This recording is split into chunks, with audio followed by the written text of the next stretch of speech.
आज आपण झटपट बनणारी शेपूची भाजीची रेसिपी पाहणार आहे। आता ही भाजी म्हणाल तर आरोग्यासाठी इतकी गुणकारी आणि चविष्ट आहे, तर व्हिडिओ शेवटपर्यंत पहा। नमस्कार, रॉयल किचन मराठीमध्ये आपले सर्वांचे मनापासून स्वागत।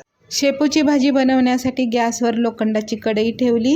तुम्ही कोणतीही ठेवू शकता, पण लोखंडाच्या कढईमध्ये भाज्यांना, पालेभाज्यांना चव खूप सुंदर येते।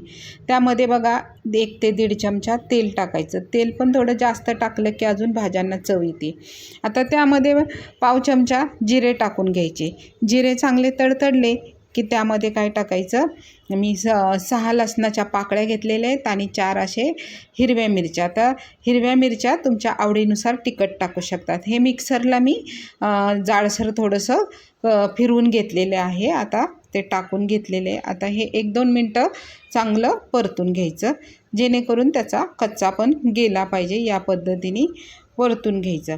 आता त्याच्यानंतर मुगाची डाळ 2 चमचा घेतलेली, ती मी 1 ते 1.5 तास भिजायला घातली होती। आता चांगली डबल फुललेली आहे, ती त्यामध्ये टाकून घ्यायची। आता किंवा त्याच्यामध्ये हरभऱ्याची डाळ भिजवून टाकली तरी भाजी इतकी टेस्टी होते। आता मुगाची डाळ टाकलेली आहे मी। आता तेही चांगली परतून घ्यायचं आहे। 3-4 मिनटं चांगलं पहिल्यांदा डाळ परतून घ्यायची, म्हणजे खूप चांगली भाजी होते। आणि अगदी मस्त मीडियम फ्लेमवर परतून घेतल्यानंतर आता त्यामध्ये काय करायचं, मसाले टाकायचे। पाव चमचा मी हळद टाकून घेतलेली आहे आणि चवीनुसार मीठ टाकून घेतलेले आहे। आता हे सर्व मिश्रण परत एकदा छानपैकी 2 मिनटं परतून घ्यायचं। अगदी खाली लागणार नाही अशा पद्धतीने मस्त परतून घ्यायचं आहे। डाळ चांगली तेलामध्ये परतली पाहिजे, अशा पद्धतीने आपण ते परतून घ्यायचं आहे।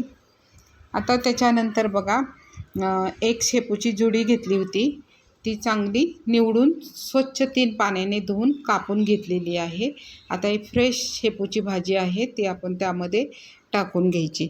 आता तुम्ही जर हा व्हिडिओ पाहत असाल तर एक लाईक करा आणि सबस्क्राईब करा। आता सर्व भाजी टाकल्यानंतर पहिल्यांदा चांगली डाळीमध्ये मसाल्यामध्ये मिक्स करून घ्यायचं आणि चांगलं 1-2 मिनटं पहिल्यांदा मीडियम फ्लेमवरच परतून घ्यायचं आहे बरं का, म्हणजे त्याला चांगलं पाणी सुटायला सुरुवात होती। नंतर काय करायचं, गॅस आहे ना स्लो फ्लेमवर करायचा आणि भाजीवर आता शिजेपर्यंत झाकण लावून ठेवायचं।